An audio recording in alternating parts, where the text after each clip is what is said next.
Hello, everyone. Today we're going to talk about the science of exercise, why most people don't do it, and how you can do it safely and efficiently. Welcome to the Perfect Workout Podcast, where fitness meets simplicity.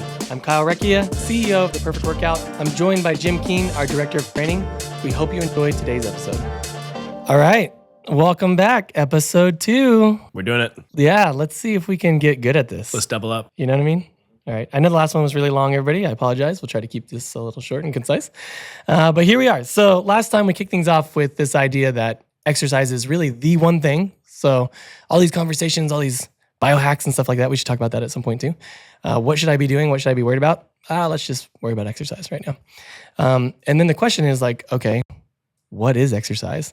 And so the Perfect Workout, we've been around since 1999. And the main reason people come to us is because we're efficient, 20 minutes, and you get great results. The main reason people don't come to us is because they're like, how the heck do you get get great results in 20 minutes? And so here's the thing. Research shows that the reason people don't exercise is, first of all, time.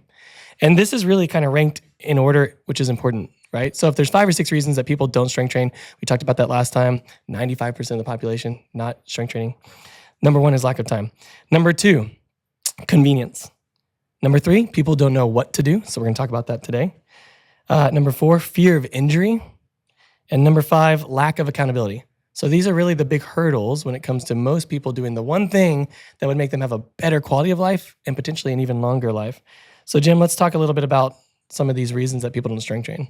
Yeah, these are very common whenever people are surveyed. Why don't you strength train?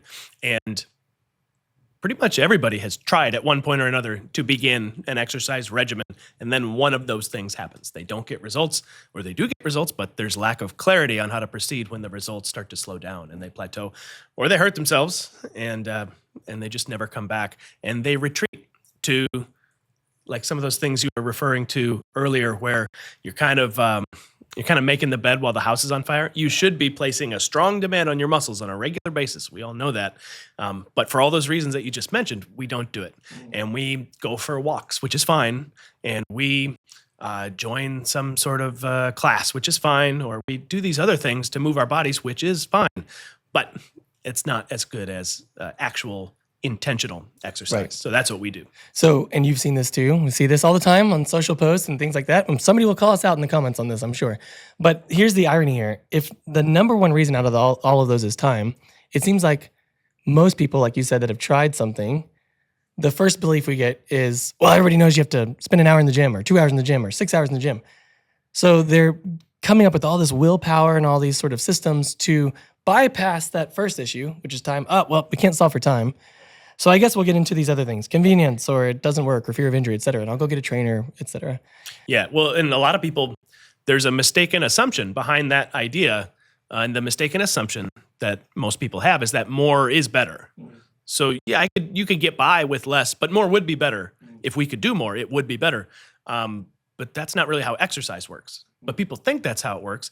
But that's simply not the case, because the way exercise works, it's a 3-step process. There's the stimulus. So nothing good happens during the workout. The workout is a big negative for the body. The muscles are damaged. The fuel is depleted rapidly.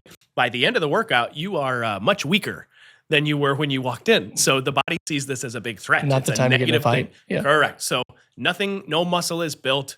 No strength is gained. You're way weaker at the end than the beginning. Everything's worse at the end for the body after the workout. So nothing good happens in step 1. So more is not better of this thing that is no good. That's just step 1, is the stimulus to the body. Step 2 is where the body recovers. So it replenishes the fuel. It restores the integrity of the muscle fibers and the connective tissues and the bones and all the things that were damaged during the workout. And then step 3 is where the adaptation is produced. So step 3 is where the body, using the food that you eat and your sleep that you have and your environment and your lifestyle, begins to build whatever it is that you're looking for: increased strength, improved bone density, better glucose control, lower insulin levels. All the benefits that everyone could identify from exercise are actually produced by the body in response to the workout. So in that context, you have this 3-step process. The step 2 is recovery, and the step 3 is the production of the new results beyond what existed previous. So which one is really better? Which one do you need more of? Well, it's not step 1. And so when we say we have a workout that takes 20 minutes, everyone assumes that that's just something they can get away with. Like if they were just given 20 minutes, what's the best you can do in 20 minutes? And that's not the case. It turns out that 20 minutes, that's downstream of the real thing. And the real thing that we're doing is we have this workout that is so potent and it's so effective.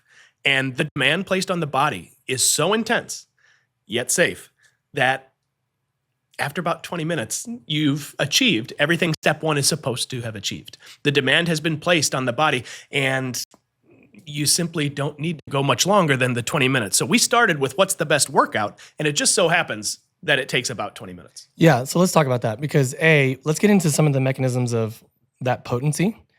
Because it's true, not to push back a little bit here, true, right? But if I'm listening to this, I'm going, well, there's a direct relationship between how much recovery you need, right? Sort of that deficit, and how potent the stimulus was, of course. So, let's go back to that example of somebody just taking a walk. Of course, they're like, yeah, I could do that again in 2 hours. I could do that in 3 hours. So why are you saying recovery is so important?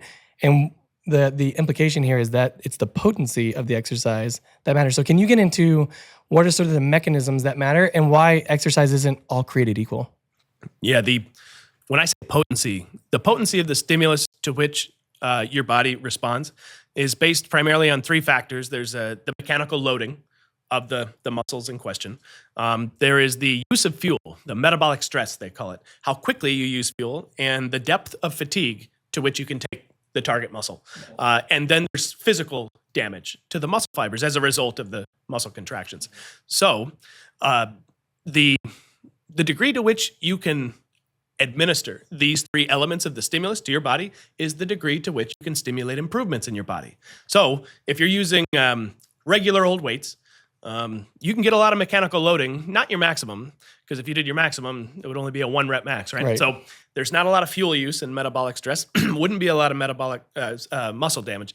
It would be just like the mechanical loading, which is good for strength. But we need the set to last longer, but then you have to reduce the weight on the bar in order to have your set last longer. So there's always a compromise. There's always a trade-off. You have to reduce the weight in order to go longer, but now your mechanical loading isn't as good. So you can see how the potency gets lost in certain areas, which leads to very useful things like periodization and different rep ranges. And that's all well and good, but it's a workaround. It's a compromise. So what we do is the next step up. We have two different ways to do it. Some of our studios have the Nautilus machines, and the Nautilus machines more closely match the user's strength, which allows the muscles to work harder. So at the different joint angles, instead of a barbell, which is the same weight all the time, the Nautilus machines have the offset cam, which allows for heavier weight where you're stronger, lighter weight when you're weaker. And so this is more mechanical loading, gives you greater metabolic stress, more muscle damage, and so it increases the potency of the stimulus. And then there's the fast fit machines, which all three elements, it maximizes all of them all of the time. You're at maximum mechanical loading, maximum rate of fuel use, and maximum degree of muscle damage at all times. And as a result, you need it far less, and you need it far less often. So it's this coffee in my mug versus espresso, same effect, same active ingredient. You just need far less of the espresso and you need it less often. So that's for exercise. That's what we do. We're the espresso. We're the same thing. You're not going to grow a third arm or anything. It's just strength training, just like with weights. But you're going to have a more targeted dose of the active ingredient. It's going to be applied much more quickly. You do not need much more than what we prescribe. And if you're having a lesser stimulus, then the people are right. You do need an hour or 2 hours, 3, 4, 5 times a week. Yeah. If you're taking that lesser stimulus, then yes, you do need that, which is why people think that's normal. But that's just because that's normal doesn't mean that's optimal. Or that's the thing you should do if you have what we're doing available to you. Yeah, especially in the context of like we're talking about time being the first bullet point in that research. That is the obstacle for people not to train. And then yet, if we think that all stimulus is created equal, all roads lead to Rome, just kind of whatever. And I get this is a great principle. And I think one of the most important things we'll talk about in a few episodes, most likely, is really at the end of the day, adherence is the most important. Anything that you'll actually do is great. And our philosophy is, well, if time is the major thing that gets in the way, let's start there. Right? Let's solve for that. Yeah, let's solve for that. So we both agree that the stimulus is not all created equal, and there's a relationship between that recovery and how potent those things are, which is great. But then I think where some of the skepticism comes into, if we don't really understand the potency there, or even if we do, like, okay, fine, I did that, the stimulus was stronger, that espresso, right? So I got a nice little buzz. There must be some sort of trade-off. Meaning, if I'm going to train 20 minutes 2 times a week, then there must be a bunch of other benefits that I'm leaving on the table, right? Because, and that's sort of the paradox. That's where people get stuck with us, is like these things can be true. You can train in less time, and because of that stimulus, there's actually some benefits you get because of it that you wouldn't get otherwise. So maybe tease us a little bit on that, because we're not going to spend the whole episode on this. But yeah. Well, in order to get a potent stimulus in 20 minutes, certain factors have to be increased. Factors of intensity, factors of the demand placed on the systems that support the working muscles. And as a result of this greater demand, you can actually produce effects like on your cardiovascular system, on your metabolic health. And these things that people think they're not getting from a brief workout, the fact that it is so brief is because of this greater level intensity that actually gives you a better result in that area they think this doesn't apply to. So yeah, we can talk about that in the next episode, and why the workout that ends up only requiring 20 minutes can actually produce things that these long form workouts cannot. That's going to be awesome. Yeah, see? All right, let's do it. Deal. See you there, man. Thanks for tuning in to the Perfect Workout Podcast. We hope you found today's episode inspiring and actionable. If you're ready to take the next step in your fitness journey, visit us at theperfectworkout.com for more resources, or follow us on Facebook, Instagram, or YouTube. Don't forget to subscribe, leave a review, and share this episode with someone who could benefit. Together, let's make fitness simple, empowering, and a part of life well lived. See you next time.